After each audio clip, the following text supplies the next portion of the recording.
பாராளுமன்றத்தில் தெரிவிக்கப்பட்ட மேலும் சில கருத்துக்கள் அடுத்து. தமிழ் மொழி மூலம் வரலாற்று பாடங்களில் இலங்கை தமிழ் மக்களதும் தமிழ் மன்னர்களதும் வரலாறுகள் திரிவுபடுத்தப்பட்டுள்ளதாகவும் மறைக்கப்பட்டுள்ளதாகவும் தெரிவித்திருந்தேன். அதற்கு கல்வி அமைச்சர் சார்பில் பதில் அளித்திருந்த கல்வி ராஜாங்க அமைச்சர் அவர்கள் அப்படி இல்லை எனவும் தமிழர்களது வரலாறுகள் பாடநூல்களில் உள்வாங்கப்பட்டுள்ளதாகவும் தெரிவித்திருந்தார். எனினும் உண்மை அதுவல்ல. 6ஆம் தரம் முதற்கொண்டு 11ஆம் தரம் வரையிலான தமிழ் மொழி மூலமான வரலாற்று பாடநூல்களை பார்க்கின்ற பொழுது இந்த உண்மையை கண்டுகொள்ள முடியும். ராஜாங்க கல்வி அமைச்சர் கௌரவ ராதாகிருஷ்ணன் அவர்கள் இதை உணர்ந்து கொள்வார் என நம்புகின்றேன். அந்த வகையில் அதை நிரூபிக்கின்ற வகையில் அந்த வரலாற்று பாட புத்தகங்களையும் இங்கு நான் கொண்டு வந்திருக்கின்றேன். பாடசாலை மாணவர்களுக்கு வரலாற்று பாடங்களை புகட்டப்படுவதாயின் இலங்கையின் உண்மையான வரலாற்றை உள்ளபடி புகட்ட வேண்டும்.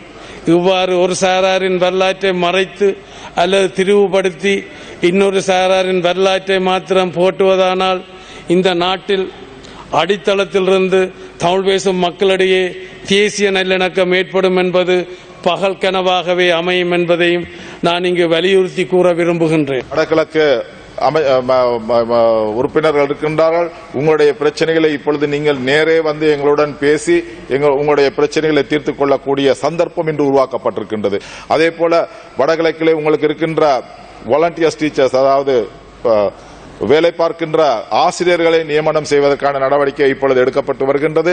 விசேஷமாக நாங்கள் 2-3 மாதங்களிலே அந்த ஆசிரியர்களை நியமிப்பதற்கான நடவடிக்கை இப்பொழுது அமைச்சரவை பத்திரம் தாக்கல் செய்யப்பட்டிருக்கின்றது.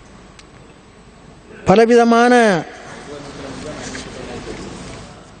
குறைபாடுகள் இருந்தாலும் கூட அரசியல் கைதிகளுடைய விடுதலை, காணாமல் அவருடைய விடயங்கள், மீள்குடியேற்றம், வாழ்வாதாரம், வடக்கு கிழக்கினுடைய அபிவிருத்தி விடயங்கள், இளைஞர் யுவனுடைய வேலைவாய்ப்புகள், இப்படி பல பிரச்சனைகள் இருந்தாலும் கூட இந்த வரவு செலவு திட்டம் எதிர்க்கட்சி தலைவரினாலே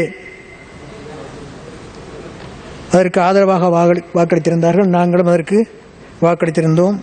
3-2 பெரும்பான்மையோடு இந்த வரவு செலவு திட்டத்தினுடைய 2ஆம் கட்ட வாசிப்பு நிறைவேறியிருக்கின்றது. ஒரு எதிர்க்கட்சி தலைவர் பாராளுமன்ற விவாதத்தினை அங்கீகரித்து வாக்களித்திருப்பது இந்த நாட்டினுடைய ஒரு மிக முன்னோடியான ஒரு செயல்பாடு.